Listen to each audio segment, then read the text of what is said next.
For the past 4 days, friends, cousins, community members, and first responders have been mourning the death of the Karolkiewicz family. Okay, this year for the solstice, I did the 13 wishes. So for the new year, I still had no idea what my resolution was. If you hadn't heard what the 13 wishes are for the winter solstice, it's where you write down 13 wishes for the new year. And every day thereafter, you burn one of them with the intention that that's the one that God, the universe, is going to take care of for you in the new year. And after you burn the first 12, the one that's left is your responsibility for the new year. And now I'm really nervous because I don't want to have to do anything hard. After the shocking murder of a Michigan mother and her 6 children, disturbing Reddit posts believed to have been written by the victim have resurfaced, painting a heartbreaking picture of betrayal, heartbreak, and a marriage she says was nearly destroyed by an affair. 2 years before she died, Mandy Karolkiewicz sat down and wrote about her marriage online. Not to complain, to work through it. She described red flags she'd chosen to forgive, a decision to stay for the sake of her 6 kids, and a place she believed she'd finally reached. One where the worst of it was behind them. She wrote that years from now, she'd probably still be right there. Married, together, past it. She was almost right. It just wasn't safety waiting for her on the other side. It was this. On a Friday morning in July, firefighters responded to smoke coming from a home in a quiet subdivision outside Grand Haven, Michigan.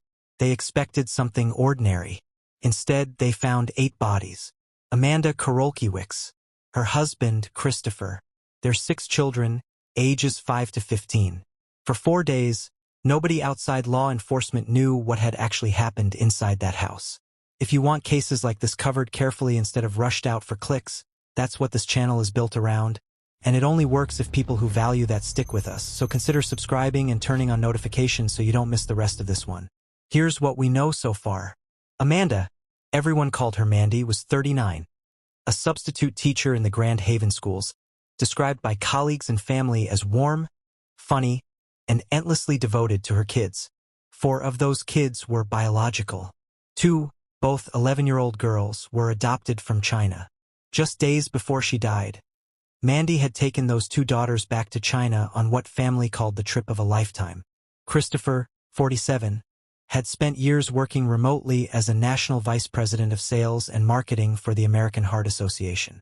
17 years of marriage, a stable-looking career, a family that, from the outside, looked like it had made it through whatever hard years young couples go through. But that Reddit post, the one Mandy wrote in 2024, tells a different story underneath. She wrote about a marriage that had required real, ongoing work to survive. About patterns in her husband she'd noticed over years and chosen to address rather than walk away from. About finally reaching a place, 4.5 years into repairing things, where she felt like they'd made it. This isn't a story about a woman who missed the signs. By her own account, she saw them clearly years in advance. She named them, worked through them, and made a deliberate choice to keep building a life around 6 kids. Which is exactly what makes this so hard to reconcile. Because whatever ended that life didn't show up as a new red flag she failed to notice.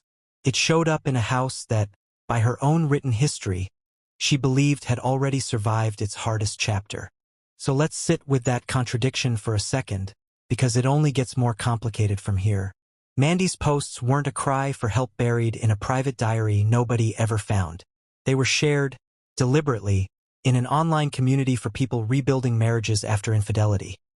A space where she wasn't hiding what she'd been through, she was processing it out loud. She wrote about ignoring major red flags early on because of her own history. She wrote about her husband coming from what she described as a toxic family dynamic that normalized dishonesty. And she wrote about choosing again and again to stay. That's a very specific kind of self-awareness.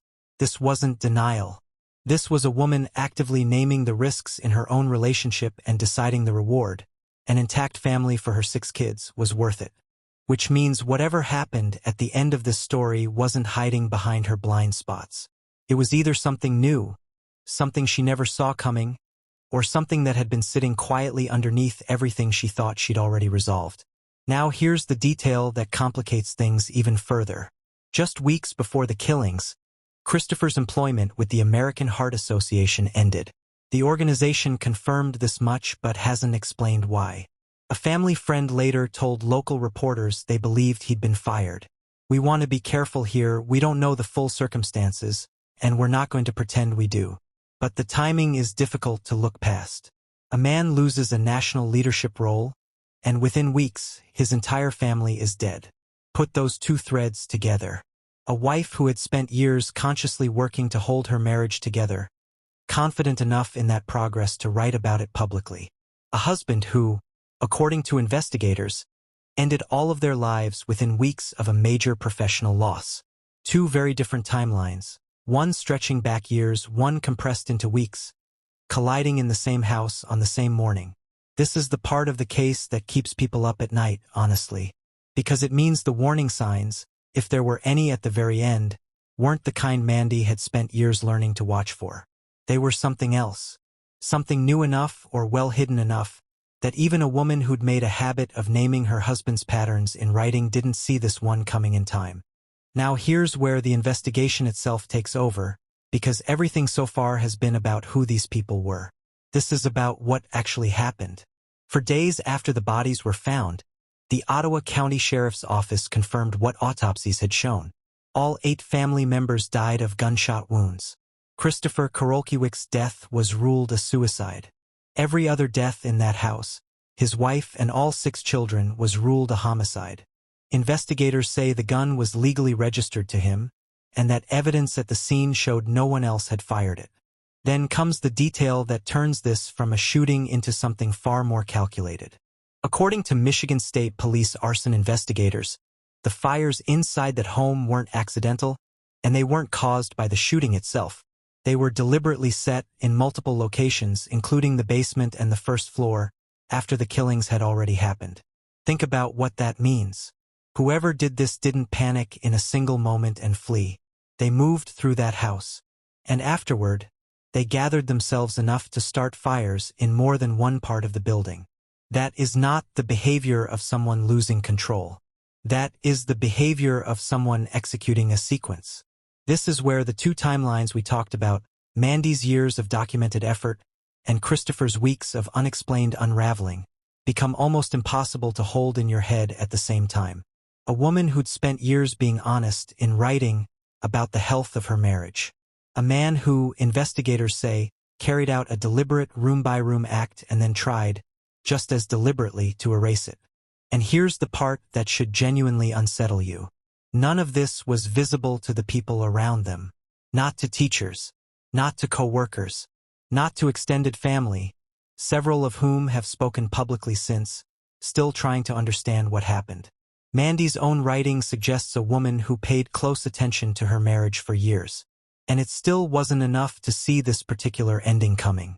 We want to be honest with you, the full motive isn't public. Investigators haven't released one, and we're not going to invent one just to give this story a clean answer. What we do know is that whatever led to that morning wasn't sudden in the way a single argument is sudden, and it wasn't hidden the way most secrets are hidden. It was hidden almost perfectly, right up until it wasn't. So let's sit with what this case actually leaves us with, because I think it raises a few questions that don't have easy answers. Mandy spent years doing the work, naming red flags, going to counseling, writing honestly about a marriage she'd chosen to rebuild rather than leave. That's not someone failing to pay attention. That's someone paying very close attention. So what does it mean that all of that awareness still wasn't enough? Is there a point where staying and working on something stops being resilience and becomes something no amount of vigilance could have protected her from? And what about Kristopher? A man with a stable-looking career and a family for almost 2 decades. What happens in the weeks after someone loses a role that may have anchored a large part of who they thought they were? Is it possible for someone to unravel that quickly, and that invisibly, right next to a partner who'd spent years learning to read him? Then there's the fire. Multiple locations set after the fact, deliberately. What does that tell you about what was happening in his mind in those final minutes? Was it about hiding the truth from investigators? Or something more personal, an attempt to erase what he'd just done, even from himself? These are the questions this case leaves behind, and it's very possible they never get a fully satisfying answer. Investigators haven't released a motive, and one may never be confirmed in a way that makes sense of any of this. So we want to hear from you. What do you think was really happening in that house in the weeks before this? Drop your theory in the comments. We read every one of them. And if you want to be here for the cases we cover next, subscribe to 3 AM Files and stay close, because we'll be back with more of these.